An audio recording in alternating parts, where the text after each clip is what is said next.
नमस्कार साथियों। Math competition class Amit sir की क्लास में आपका बहुत बहुत स्वागत है। साथियों, आज की इस क्लास में हम एक टॉपिक जिसका नाम है आयतन और पृष्ठ क्षेत्रफल, इससे संबंधित महत्वपूर्ण इम्पोर्टेंट क्वेश्चन जो कि कंपटीशन में आते हैं उनको हम करते हैं। क्वेश्चन देखना स्टार्ट कर देते हैं। क्वेश्चन फर्स्ट इस प्रकार है। साथियों, क्वेश्चन फर्स्ट इस प्रकार है, यदि डी गोले का व्यास है, हमें दे रखा है कि डी क्या है, गोले का व्यास, तो गोले की त्रिज्या कितनी हो जाएगी? गोले की त्रिज्या ये हो जाएगी d/2, जिसको हम r से लिख देते हैं। त्रिज्या को r से इसलिए लिखते हैं क्योंकि इंग्लिश में त्रिज्या को रेडियस बोलते हैं और वो व्यास का आधा होता है। व्यास हमें दे रखा है d, तो त्रिज्या हो जाएगी d/2। अब हमसे कह रहा है गोले का पृष्ठीय क्षेत्रफल। गोले का पृष्ठीय क्षेत्रफल का सूत्र क्या होता है? गोले का पृष्ठीय क्षेत्रफल, और इसका सूत्र होता है 4πr²। 4 एज इट इज, पाई भी एज इट इज, और r के स्थान पे मैंने लिख दिया d/2। d/2 का स्क्वायर, ये 4π इंटू d/2, ये d²/4 हो जाएगा। अपन ऐसे भी कह सकते हैं d का वर्ग d² और 2 का वर्ग 4। 4 से ये 4 कट जाएगा, तो आंसर आएगा हमारे पास πd²। इसका मतलब इसका सही आंसर सी है, πd²। ये हमारा सही आंसर। नेक्स्ट क्वेश्चन देख लेते हैं साथियों। नेक्स्ट क्वेश्चन है दूसरा, एक आइसक्रीम कोन। देखो आइसक्रीम कोन होता कैसे है, ये हमारा आइसक्रीम कोन होता है इस तरीके से। ये हमारा आइसक्रीम कोन हो गया, ठीक है। आइसक्रीम कोन का आकार निम्न में से किसका संयोजन है? यानी कि आइसक्रीम कोन किस किस से मिलकर बना होता है, ये हमसे पूछ रहा है। तो ये किस किस से मिलकर बना होता है? आपने देखा होगा कि यह आइसक्रीम देखो ऊपर ऐसे इस तरह से होती है, भरी हुई होती है, इस तरह से पूरी ऊपर आइसक्रीम भरी हुई होती है, और ये होता है आधा गोला। ये हिस्सा कौन सा हो गया? अर्धगोला। और ये जो हिस्सा है वो हो गया अपना शंकु। आइसक्रीम देखेंगे तो ऊपर से भरी हुई होती है इस तरह से, और वो होता है अर्धगोला। आधा गोला है, आधे गोले को जैसे इस पे रख दिया हो, और नीचे वाला हिस्सा होता है शंकु। इसलिए इसका सही आंसर डी होगा। अर्धगोला और शंकु इससे मिलकर एक आइसक्रीम बनती है। जो आकृति होती है वो अर्धगोला और शंकु होती है। नेक्स्ट क्वेश्चन देख लेते हैं साथियों। नेक्स्ट क्वेश्चन है, दोनों किनारों पर नुकीली या नुकीला एक बेलनाकार पेंसिल, एक पेंसिल है, जैसे ये पेंसिल है, पेंसिल इस तरह से होती है और दोनों ओर से नुकीली है। इधर से भी नुकीली है और इधर से भी ये नुकीली है, छिली हुई है। जैसे हम छील देते हैं, बच्चे कई नोटी बच्चे होते हैं, दोनों ओर से छील देते हैं, इधर से भी या इधर से भी, दोनों ओर से छिली हुई है। तो वो किसका संयोजन है? देखो ये वाली स्थिति है, ये तो हो गया हमारा बेलन, और ये हमारा हो गया शंकु, और ये हो गया हमारा शंकु। तो इसका मतलब दो तो इसमें शंकु हैं और एक बेलन है। तो एक शंकु एक बेलन नहीं, एक शंकु व दो बेलन बिल्कुल नहीं, दो शंकु और एक बेलन बिल्कुल सही है। यानी कि सी हमारा ऑप्शन बिल्कुल सही है। दो शंकु और एक बेलन, ये हमारा इसका आंसर है। अगर हमसे कहता है एक ओर से छिली हुई, अगर केवल एक ओर से छिलती तो ये बेलन होता, एक बेलन और एक शंकु। ये भी आपको थोड़ा याद रखना है। अगर एक ओर से छिली हो तो एक बेलन एक शंकु, और दो ओर से छिली हो तो दो शंकु एक बेलन। नेक्स्ट क्वेश्चन देख लेते हैं साथियों। नेक्स्ट क्वेश्चन है, यदि समान आधार, त्रिज्या स्मॉल आर व ऊंचाई h वाले दो बेलनों को उनके आधार के अनुदिश जोड़ दिया जाए। देखो मैंने एक बेलन ये लिया,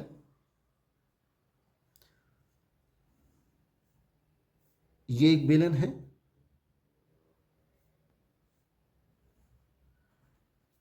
पहला बेलन ये है, और ऐसे ही मैंने दूसरा बेलन लिया और इन दोनों को हमने जोड़ दिया।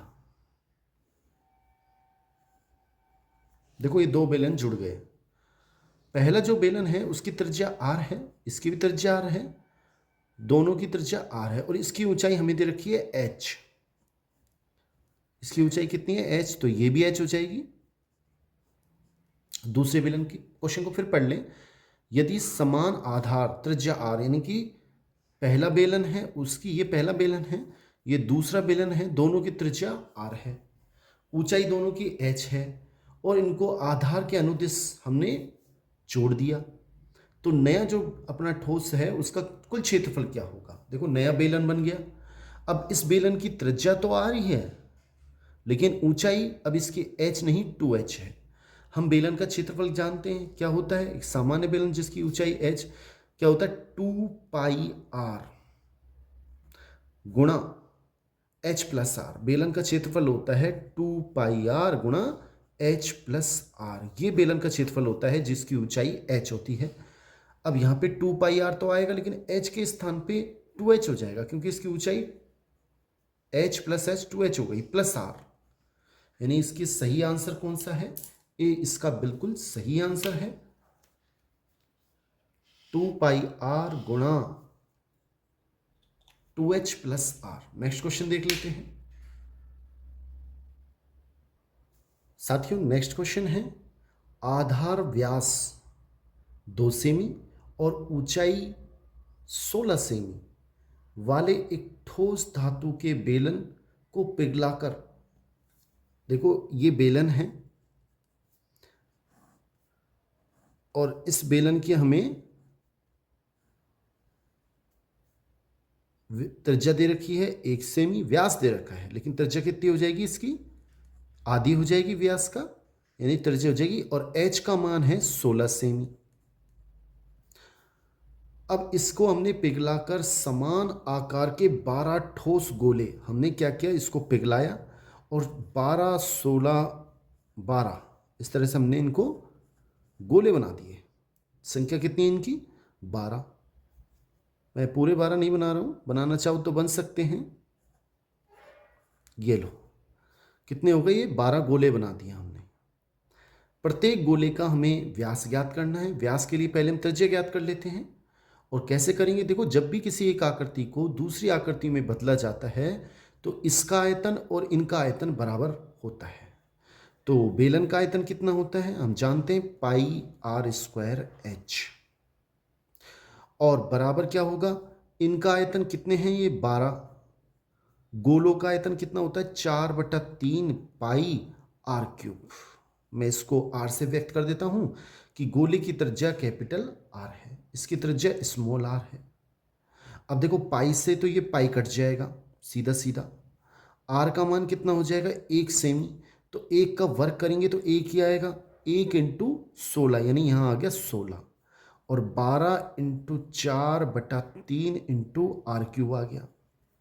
ये इससे कटेगा, 4 एकम 3 चौक 12, 3 एकम 3, 3 चौक 12, ये आ गए 16, 4 चौक 16, तो r क्यूब का मान आ जाएगा 16/16, यानी कि 1। फिर समझें 4 चौक 16 वह इसके नीचे जाएगा, तो r क्यूब का मान कितना आ गया?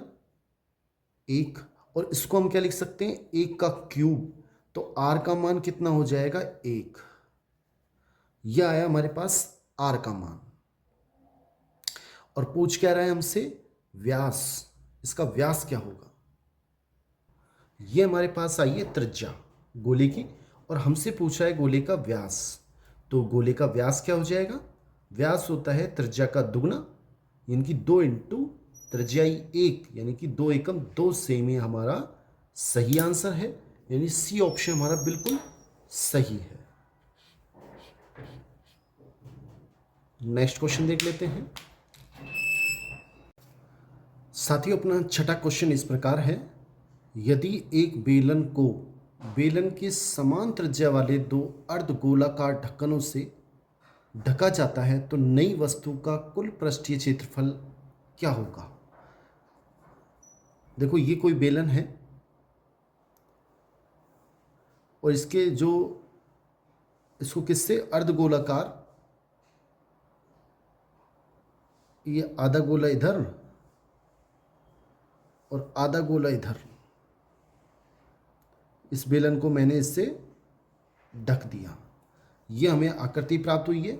इसका कुल पृष्ठीय क्षेत्रफल हमें ज्ञात करना है।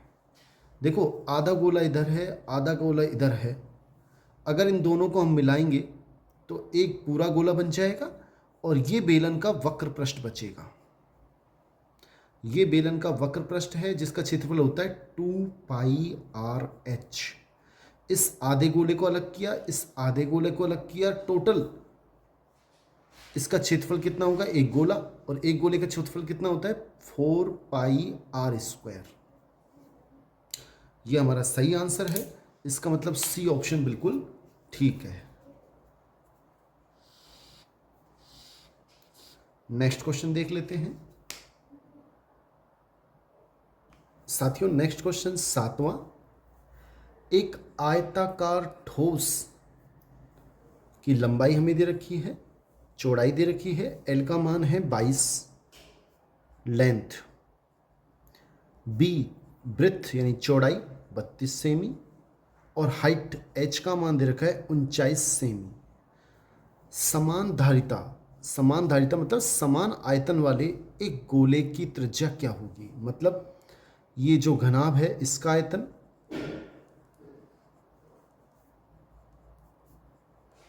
हमें दे रखा है, ये गोले के आयतन के बराबर है। गोले के आयतन के अगर बराबर है तो हमें इस गोले की त्रिज्या ज्ञात करनी है। घनाभ का आयतन क्या होता है, लंबाई गुणा चौड़ाई गुणा ऊंचाई, यानी कि 22 गुणा 32 गुणा 49, और गोले की त्रिज्या कितनी होती, आयतन क्या होता है 4/3 πr³। ये हमारे गोले का आयतन होता है। इसको हल कर लेते हैं। देखो 22 गुणा 32 गुणा 49 बराबर 4/3 गुणा 22/7, ये पाई का मान होता है। 22 एकम 22 ऊपर ऊपर कट जाएगा, 22 एकम 22 ये यहाँ से कटेगा, 4 एकम 4 और 4 8 32, ये 3 और 7 21 हैं, ये 21 इधर आ जाएंगे तो अपने पास ये आ गया 21 इंटू 8 गुणा 49 बराबर r³। फिर समझ लें 3 गुणा 7, 7 ये 21, ये इधर आके गुणा हो जाएगा तो 21 गुणा 8 गुणा ये बचे 8 गुणा 49 बराबर r³। हमें किसका मान निकालना है, r का मान निकालना है। r का मान क्या हो जाएगा, r बराबर 21 गुणा 8 गुणा 49 इसका घनमूल 1/3। अब 8 का घनमूल कितना होता है 2,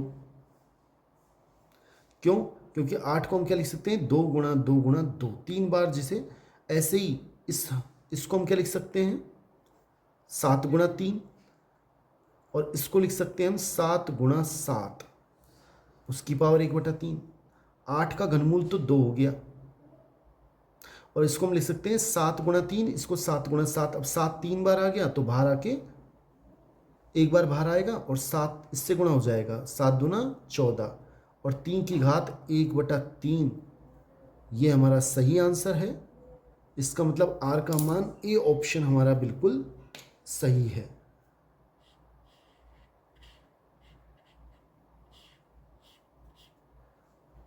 नेक्स्ट क्वेश्चन देख लेते हैं साथियों। नेक्स्ट क्वेश्चन है, दो गोलों के आयतन, जैसे ये पहला गोला है और ये दूसरा गोला है, इन दोनों के आयतन का अनुपात हमें दे रखा है।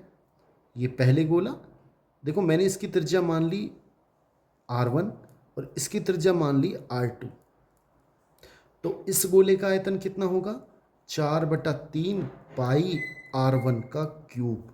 ऐसे ही इस गोले का आयतन क्या होगा 4/3 πr³ यानी πr2 क्यूब। और वो हमें दे रखा है 64/27। 4/3 से 4/3 कट जाएगा, पाई से पाई कट जाएगा।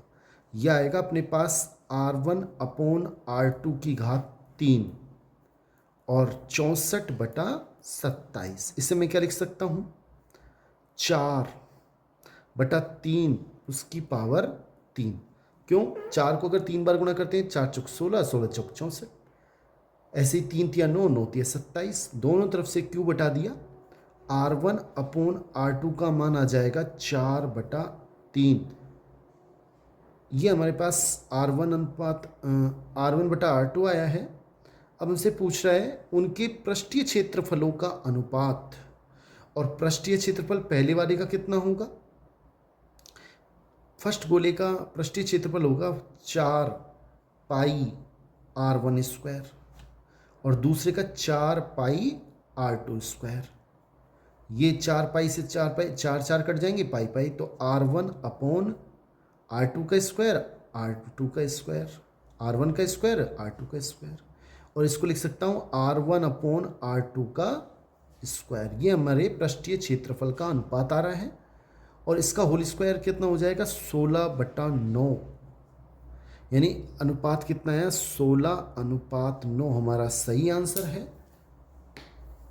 पृष्ठीय क्षेत्रफल का अनुपात कितना आ गया, 16/9, यानी कि डी ऑप्शन हमारा बिल्कुल सही है। नेक्स्ट क्वेश्चन देख लेते हैं।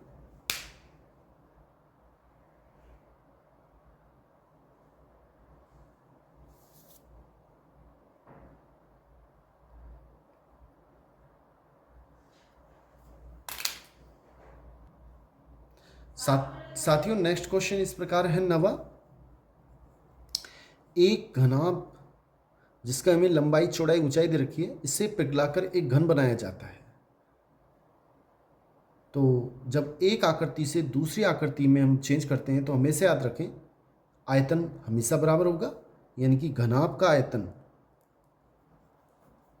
ये बराबर होगा, किसके बराबर होगा, कितने घन बनाए जा रहे हैं इसमें, एक घन का आयतन, एक घन का आयतन।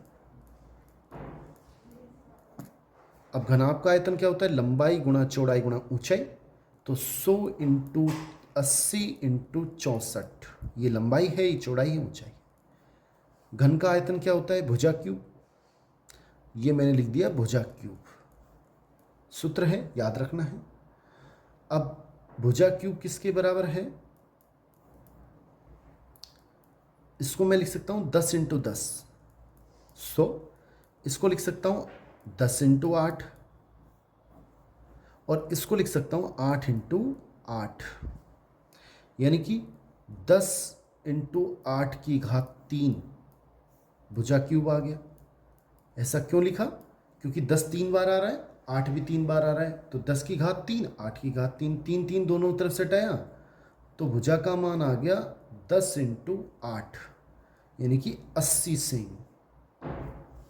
अब हमसे कह रहा है इस घन का पृष्ठीय क्षेत्रफल, पृष्ठीय क्षेत्रफल क्या हो जाएगा, पृष्ठीय क्षेत्रफल वो किसके बराबर होगा, घन का पृष्ठीय क्षेत्रफल का सूत्र होता है 6 × भुजा का स्क्वायर, और 6 × 80 का स्क्वायर कितना हो जाएगा, भुजा का स्क्वायर 6400, 8 8 64 2 0, और 6 को जब इससे गुणा करेंगे तो हमारे पास 6, देखो 2 0 तो आएगी, 6 चौक 24, 2 बचे, 6 छंग 36 और 2 38 सेमी स्क्वायर। ये हमारा सही आंसर है, यानी ए ऑप्शन बिल्कुल सही है। 38,400 सेमी स्क्वायर घन का पृष्ठीय क्षेत्रफल होगा। साथियों, नेक्स्ट क्वेश्चन 10वां, 1.5 सेमी व्यास और 0.2 सेमी मोटाई वाले सिक्कों की संख्या क्या होगी। देखो, सिक्के इस प्रकार के सिक्के होते हैं, अगर आपने ये सिक्का है मान लो, ऐसी सिक्के की आकृति होती है जो कि बेलनाकार होती है, ऐसा होता है सिक्का, थोड़ी सी मोटाई होती है, नीचे का हिस्सा वृत्त का आकार का, ऐसे ही ऊपर, यानी पूरी स्थिति बेलनाकार होती है बिल्कुल। अब इसमें व्यास हमें दे रखा है, इस सिक्के का व्यास दे रखा है, तो त्रिज्या कितनी हो जाएगी 1.5/2 सेमी, 2 का भाग दिया, और ये इसकी जो मोटाई दे रखी है वो हो जाएगी इसकी ऊंचाई, h का मान क्या हो जाएगा 0.2 सेमी। अब इस सिक्कों की संख्या पूछ रही है, दोबारा क्वेश्चन पढ़ लें। 1.5 सेमी व्यास और 0.2 सेमी मोटाई वाले सिक्कों की संख्या क्या होगी जिन्हें पिघलाकर 10 सेमी ऊंचाई और 4.5 सेमी व्यास वाला एक लंबवर्तीय बेलन बनाया जाता है। जब भी आपको सिक्कों की संख्या या किसी एक आकृति से दूसरी आकृति में बदलने पर संख्या ज्ञात करनी हो तो हमें क्या सूत्र लगाना है, संख्या क्या होगी, सिक्कों की संख्या, सिक्कों की संख्या। पहले तो जो बड़ी एक चीज है उसका आयतन, और फिर जिसकी संख्या निकालनी है उसका आयतन, उसके एक का आयतन। अब इससे पूरे कई सिक्कों से मिलकर एक बड़ी आकृति बन रही है, वो क्या है लंबवर्तीय बेलन, यानी बेलन का आयतन निकालेंगे पहले, बेलन का आयतन बटा बड़ी आकृति का आयतन बटा जो संख्या निकालनी है उस एक, तो एक सिक्के का आयतन, एक सिक्के का आयतन, तो हमारे पास सिक्कों की संख्या आ जाएगी।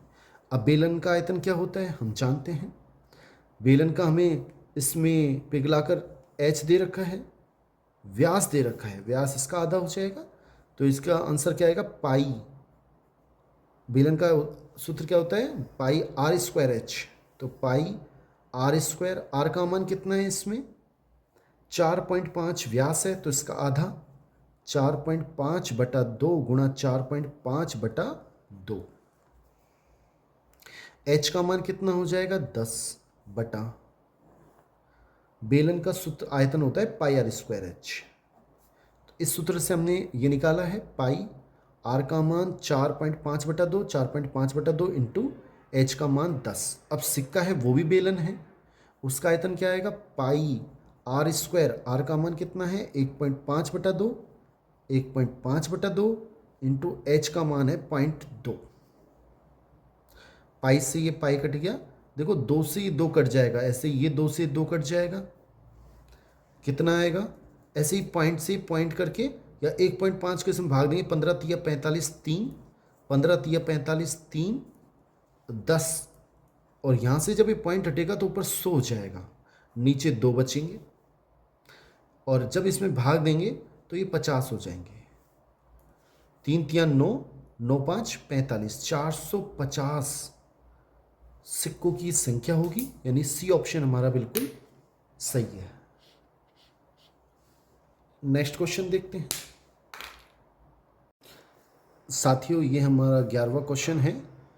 कागज की एक आयताकार सीट जो कि 44 सेमी लंबी और 18 सेमी चौड़ी है, जैसे ये हमारी आयताकार सीट है, ये हमें दे रखा है कि इसकी लंबाई वो 44 सेमी है और चौड़ाई वो 18 सेमी है। को बेलन बनाने के लिए उसकी लंबाई के अनुदिश इसे घुमाया जाता है, ये इसकी लंबाई है, इसके अनुदिश इसको घुमाया जाता है और बेलन बनाया जाता है। तो बेलन कैसा बनेगा, इस तरीके से बनेगा, ये बेलन बन गया। जब इसको हम ऐसे फोल्ड करेंगे तो एक बेलन तैयार होगा और लंबाई के अनुदिश घुमाएंगे तो आप ध्यान से देखें ये वृत्त बन जाएगा, और वृत्त की परिधि होती है 2πr, और 2πr किसके बराबर होगा 44 सेमी के। एक बार फिर समझें, ये जो आकृति है वो वृत्त है और इसको हम खोलेंगे वापस तो वो 44 सेमी आएगा, इसी को हमने फोल्ड किया था, और इसका मतलब जो वृत्त की परिधि 2πr है वो 44 सेमी के बराबर है। 2 पाई का मान 22/7 into R is equal to 44। 22 एकम 22 और 22 दूना 44, 2 एकम 2 और 2 एकम 2। आर का मान कितना आ जाएगा, ये 7 इधर जाएंगे, 7 एकम 7। ये अपने पास आर का मान आ गया। और एच का मान आ जाएगा अपने पास 18 सेमी। ये अपनी जो इसकी चौड़ाई है, ये इसकी हाइट हो जाएगी 18 सेमी। अब हमसे पूछ रहा है बेलन का आयतन बताओ। देखो, बेलन का आयतन का सूत्र होता है पाई आर स्क्वायर एच। पाई का मान होता है 22/7, आर का मान 7 इंटू 7, 2 बार लिखना पड़ेगा, आर स्क्वायर होता है, सूत्र है, याद रखना पड़ेगा। और एच का मान होता है 18। ये 7 से ये 7 कट जाएगा, और जब 22 को हम 7 से और फिर उसको 18 से गुणा करेंगे, 22 को 7 से और उसको फिर 18 से गुणा करने पर 2772, ये हमारे पास सेमी क्यूब आंसर आएगा। यानी कि ए ऑप्शन बिल्कुल ठीक है। नेक्स्ट क्वेश्चन देख लेते हैं साथियों। नेक्स्ट क्वेश्चन देखियो आप। 12वां क्वेश्चन इस प्रकार है, 22 सेमी भुजा वाली एक घनाकार आइसक्रीम ईंट को 2 सेमी यानी कि घन है, उसकी भुजा हमें दे रखी है। आइसक्रीम जो कि घनाकार है, उसकी भुजा हमें 22 सेमी दे रखी है, और हम क्या कर रहे हैं, उसमें से आइसक्रीम निकाल के एक कोण में डाल रहे हैं जिसकी 2 सेमी त्रिज्या और 7 सेमी ऊंचाई है। उस कोण में डाल रहे हैं और हमें ये बताना है, और बच्चों को बांट रहे हैं कितने बच्चों को आइसक्रीम मिलेगी, या फिर इस ईंट से कितने कोण में आइसक्रीम भरी जा सकती है। तो आइसक्रीम कोण मिलेंगे, हमें संख्या निकालनी है। तो आइसक्रीम की संख्या क्या होगी, आइसक्रीम कोण की संख्या। जब भी एक आकृति को दूसरी आकृति में बदला जाता है, तो संख्या निकालने के लिए सबसे पहले बड़ी राशि का आयतन, बड़ी जो आकृति है उसका आयतन, बड़ी आकृति कौन है इसमें, 22 सेमी भुजा वाली घनाकार। तो इसमें 22 सेमी भुजा वाले घन का आयतन, जो ईंट है उसका आयतन, बटा आइसक्रीम कोण की संख्या निकालनी है। एक आइसक्रीम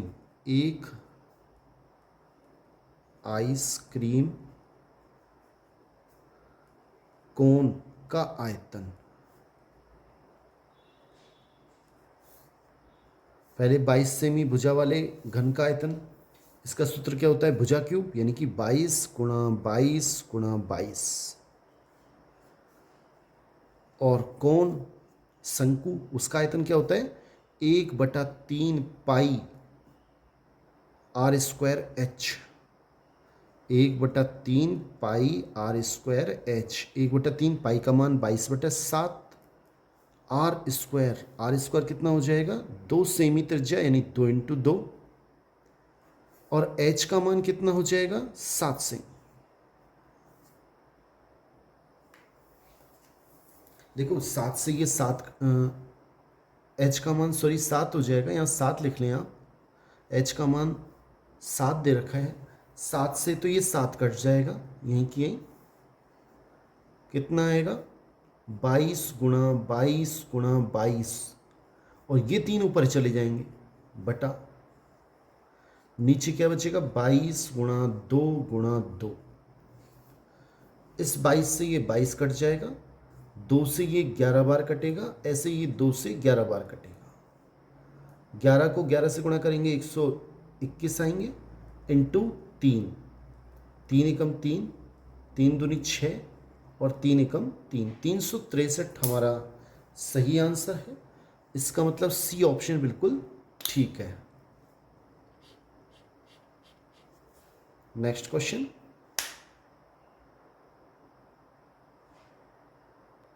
साथियों नेक्स्ट क्वेश्चन है, 10 सेमी ऊंचाई और आधार की त्रिज्या h का मान दे दिया हमें 10 सेमी, r का मान दे दिया 6 सेमी वाले एक ठोस गोलाकार बेलन से समान ऊंचाई और समान आधार, मतलब त्रिज्या वही है, समान h है और समान आधार का मतलब समान त्रिज्या है, का एक लंबवर्तीय शंकु हटा दिया जाए तो शेष ठोस का आयतन क्या होगा। देखो पहले ठोस हमारे पास क्या है, एक बेलनाकार आकृति है, उसका आयतन कितना होता है पहले आप वो देख लें। पहले हमारे पास है बेलन और उसका आयतन होता है पाई आर स्क्वायर एच, उसमें से कम करना है, क्या हटाना है, शंकु हटाना है, और उसका आयतन क्या होता है 1/3 पाई आर स्क्वायर एच, इसके एच भी समान है आर भी समान है।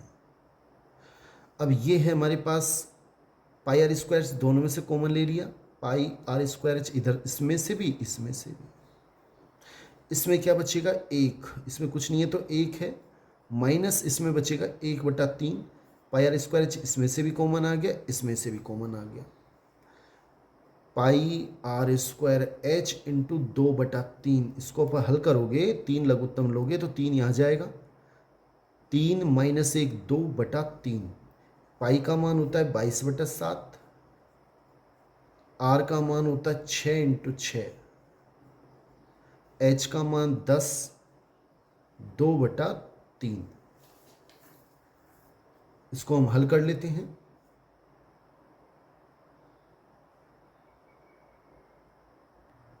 साथियों थोड़ा एक ध्यान दें, इसमें जो ऑप्शन है सब में पाई दे रखा है, तो हम इसे वापस पाई ही लिख देते हैं। तो ये तो पाई है और 3 एकम 3, 3 दूना 6, 2 दूना 4, 4 6 की 24 और 1 0 ये वाली, 2 दूना 4, 4 6 की 24 और 24 को 10 से गुणा करेंगे 240, तो ये आएंगे 240 पाई सेमी क्यूब, यही हमारा आंसर है, यानी कि सी ऑप्शन हमारा बिल्कुल सही है। नेक्स्ट क्वेश्चन देख लेते हैं।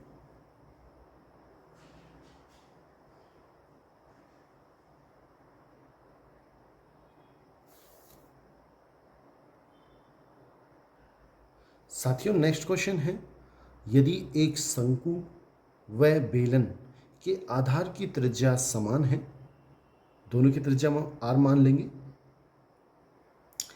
वक्र पृष्ठीय क्षेत्रफल b बराबर है, हमें ये दे रखा है एक शंकु है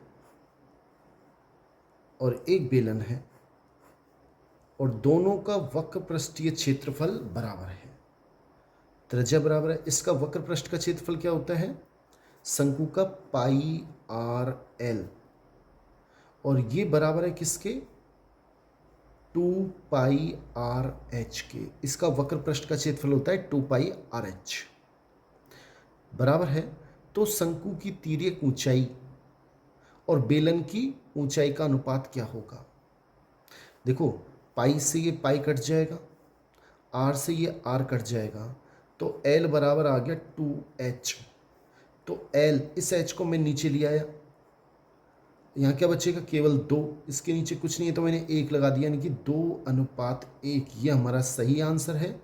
तिर्यक ऊंचाई एल तिर्यक ऊंचाई होती है, एच ऊंचाई है, तिर्यक ऊंचाई और बेलन की ऊंचाई का अनुपात 2:1 होगा, यानी कि ए ऑप्शन हमारा बिल्कुल सही है। नेक्स्ट क्वेश्चन देख लेते हैं। साथियों नेक्स्ट क्वेश्चन है, लोहे के एक टुकड़े का आयाम, ये घनाभकार है और इसका हमें आयाम दे रखा है, लंबाई चौड़ाई और ऊंचाई 3 सेमी, चौड़ाई 1.5 सेमी और ऊंचाई 6 सेमी, इसका द्रव्यमान भी हमें दे रखा है और घनत्व हमसे याद करवा रहा है। देखो सबसे पहले हमें सूत्र याद होना चाहिए कि घनत्व बराबर होता है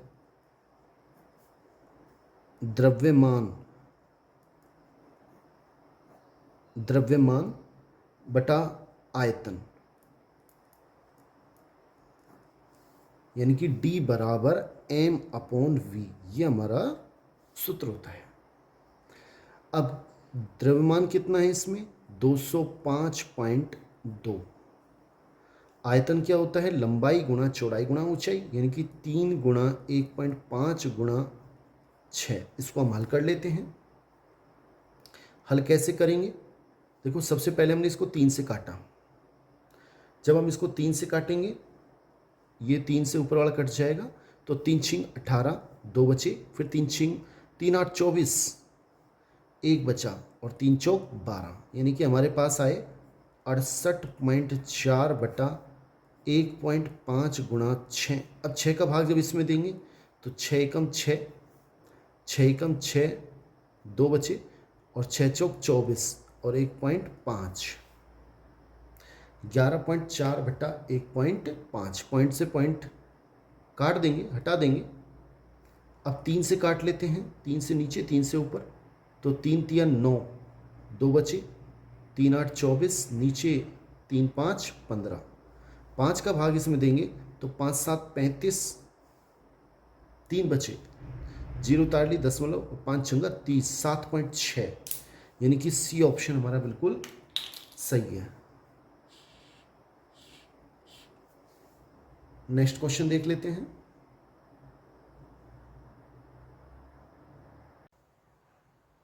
साथियों, नेक्स्ट क्वेश्चन है, दो शंकुओं की ऊंचाइयों का अनुपात। दो शंकु हैं, जैसे मान लो ये पहला शंकु है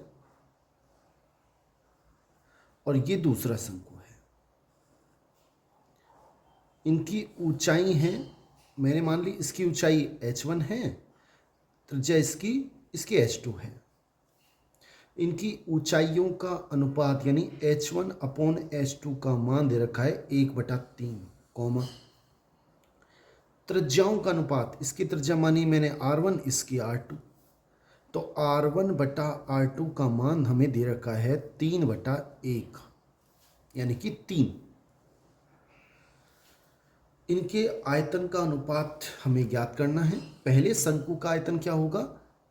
शंकु का आयतन होता है 1/3 पाई आर स्क्वायर एच।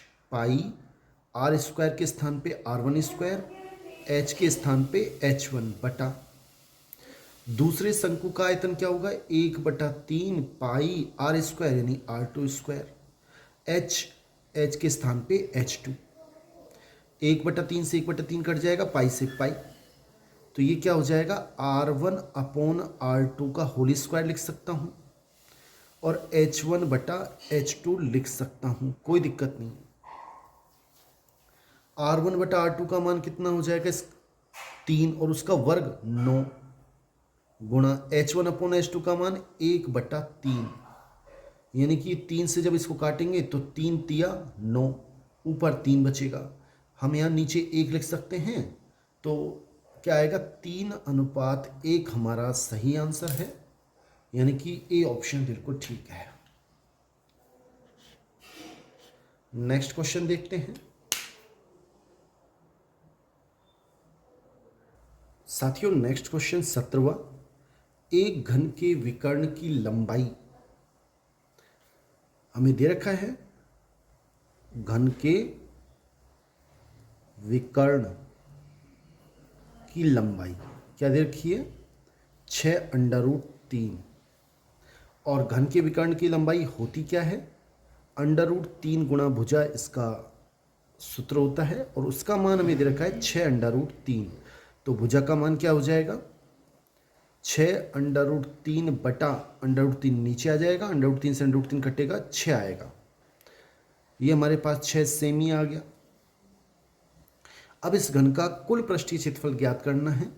तो पृष्ठीय क्षेत्रफल क्या हो जाएगा? इसका सूत्र होता है, हमें याद रखना है, घन का पृष्ठीय क्षेत्रफल होता है 6 × भुजा स्क्वायर। तो 6 × भुजा का स्क्वायर, भुजा 6 है, उसका स्क्वायर 36 हो जाएगा, और 36 को 6 से गुणा करेंगे तो 2 × 16 सेमी क्यूब। ये हमारा आंसर है, यानी कि बी ऑप्शन बिल्कुल ठीक है। नेक्स्ट क्वेश्चन देख लेते हैं। साथियों, नेक्स्ट क्वेश्चन, एक दीवार जिसकी हमें लंबाई चौड़ाई ऊंचाई माप दे रखी है, बनाने के लिए इतनी माप वाली कितनी ईंटों की आवश्यकता होगी? संख्या निकालनी है, मैंने आपको बता रखा है। संख्या के लिए क्या होगा? ईंट की संख्या निकालनी है। कितनी ईंट की? जरूरत पड़ेगी। ईंट की संख्या क्या होगी? बड़ी राशि, बड़ी आकृति कौन है? दीवार। तो दीवार का आयतन बटा एक ईंट का आयतन।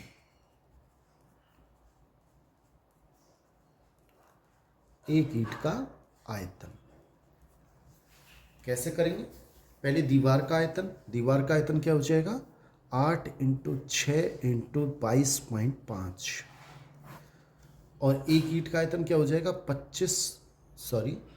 25 गुणा 11.25 गुणा 6। हल कर लेते हैं इसको। देखो इसको हल करेंगे तो ये इसका जस्ट डबल है, 2 बार कट जाएगा।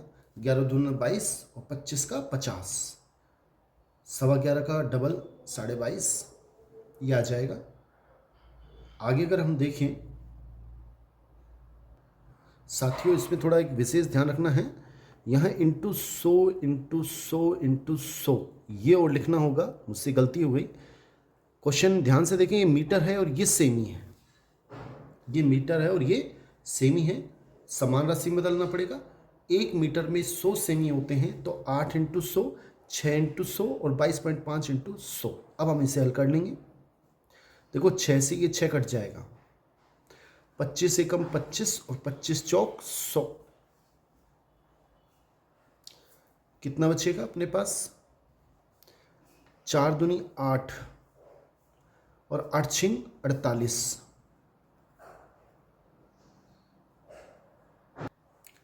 सॉरी साथियों, थोड़ा एक बार फिर से देखें। 4 दूनी 8 और 8 वाटू 64, तो ये 64 और 2 जीरो ये, 2 जीरो ये, तो ये अपने पास कितना आंसर आएगा? इसमें आप थोड़ा सही कर लें, ऑप्शन इस तरीके से होना चाहिए। तो साथियों हमें 6,40,000 ईंटों की आवश्यकता होगी, यानी कि हमारा बी ऑप्शन बिल्कुल सही है और यही हमारा आंसर है। थोड़ा सा आप याद रखें कि पहले इकाई समान बनाएं। ये मीटर मीटर मीटर है, तो आपको यहाँ पे सेमी बदलने के लिए इससे भी 100 से गुणा करना पड़ेगा, इससे भी, इससे, इसलिए मैंने 100 3 बार गुणा किया है। 6 से ये 6 कट गया, 25 चौक 100, ये 2 बार कटेगा। 4 दूनी 8, 8 वाटू 64 और 4 जीरो ये वाली, 6,40,000 ईंटों की आवश्यकता होगी। नेक्स्ट क्वेश्चन देख लेते हैं साथियों। नेक्स्ट 20वां क्वेश्चन इस प्रकार है कि एक दीवार का आयतन, दीवार के बारे में हमें दे रखा है, दीवार का आयतन 12.8 मीटर क्यूब है और हमें ये दे रखा है कि जिसकी जो दीवार है चौड़ाई 5 गुना ऊंची है। ऊंचाई से कितनी गुनी है? 5 गुना, और ऊंचाई से 8 गुना लंबी है। एक बार फिर समझ लें, एक दीवार का आयतन हमें ज्ञात करना है जो चौड़ाई से 5 गुना ऊंची है, उसकी ऊंचाई है वो चौड़ाई से 5 गुना है और ऊंचाई से 8 गुना लंबी है। दीवार की चौड़ाई हमें ज्ञात करनी है, जो हमें ज्ञात करना है उसे हम मान लेते हैं, माना दीवार की चौड़ाई कितनी मान ली मैंने? x semi. अब हम प्रश्न को दोबारा पढ़ लेते हैं। एक दीवार का आयतन, एक दीवार है उसका आयतन ये है, जो दीवार है वो उसके बारे में दे रखा है चौड़ाई से 5 गुना ऊंची है। जो दीवार है उसकी ऊंचाई क्या है? चौड़ाई से 5 गुना। तो यानी कि ये हमारे पास चौड़ाई हो गई, तो ऊंचाई कितनी हो जाएगी? 5x। चौड़ाई से 5 गुना ऊंची है, ऊंची कितनी है? चौड़ाई से 5 गुना। और लंबी कितनी है? लंबाई क्या है उसकी? 8 गुना ऊंचाई से, ये ऊंचाई है, इससे 8 गुना लंबी है, यानी 8 गुना 8 पंजे 40x। फिर समझ लें, ऊंची तो क्या है? चौड़ाई से 5 गुना। चौड़ाई अगर x तो ऊंचाई कितनी होगी? इससे 5 गुना 5x। और लंबी कितनी है? ऊंचाई से 8 गुना, यानी कि इसको 8 से गुना करेंगे, 8 पंजे 40x। अब दीवार का अगर हम आयतन निकालें तो क्या होता है, लंबाई गुणा चौड़ाई गुणा ऊंचाई, यानी कि लंबाई है इसमें 40x, चौड़ाई कितनी है x, और ऊंचाई कितनी है 5x। ये सब सेमी क्यूब में है। ये सेमी सेमी सेमी, मैंने सेमी में ही क्यों माना है, क्योंकि आंसर हमें सेमी में दे रखे हैं। और ये सब हमें दे रखा है 12.8, इसका ये दीवार का आयतन हो गया, और दीवार का आयतन क्या दे रखा है 12.8 मीटर क्यूब। अब इसे हमें सेमी क्यूब में बदलना पड़ेगा। 1 मीटर में होते हैं 100 सेमी। अब ये मीटर क्यूब है, यानी कि मीटर गुणा मीटर गुणा मीटर, इसको सेमी बदलने पड़ने के लिए 100 सेमी लिखना पड़ेगा। इसको भी 100 सेमी, इसको भी 100 सेमी, यानी 100 कितनी बार लिखना पड़ेगा, 3 बार, गुणा 100 गुणा 100 गुणा 100। अब ये सेमी क्यूब बन गया, और ये भी सेमी क्यूब है। सेमी सेमी सेमी, ये मीटर क्यूब था। मीटर क्यूब का मतलब मीटर गुणा मीटर गुणा मीटर, 3 बार गुणा। और इसको सेमी में बदलने के लिए 1 मीटर में 100 सेमी 100 सेमी 100 सेमी, तो मैंने 100 100 100 3 बार लिखा। अब हम x का मान निकालेंगे। कैसे निकालेंगे, देखो ये x ये x ये x, ये हो गया हमारा x क्यूब बराबर 12.8 गुणा 100 गुणा 100 गुणा 100 बटा 40 इंटू 5। अब हम इसको हल करेंगे। हल कैसे करेंगे, देखो देखो यहाँ से अगर ये हटेगा तो यहाँ 0 आएगा। 5 एकम 5, 5 दूनी 50 एकम 50, 50 दूनी 100। अब इसको फिर काट लेते हैं। देखो 1 0 से 1 0 कट जाएगा। 4 से काटें तो 4 तिया 12, 4 दूनी 8, तो एक्स क्यूब का मान कितना आ गया, 32 दूना 64, 32 दूना 64। और 1 2 3 0 बची, 1 2 3, और इसको मैं लिख सकता हूँ 40 के ऊपर क्यूब। क्यों, 40 को अगर 3 बार गुणा करें, 40 गुणा 40 गुणा 40, तो 64,000 आ जाएंगे। क्यूब क्यूब हटा दिया तो x का मान आ गया 40 सेमी, और यही हमारा आंसर है, यानी बी ऑप्शन हमारा बिल्कुल सही है। मेरे ख्याल से आपको समझ में आ गया होगा। शानदार क्वेश्चन है साथियों। फर्स्ट पार्ट में इतना ही। आपसे निवेदन रहेगा कि आप इस चैनल को सब्सक्राइब करें, लाइक करें, अधिक से अधिक कमेंट करें, जिससे मैं इसका सेकंड पार्ट थोड़ा जल्दी दे सकूं। थैंक्स।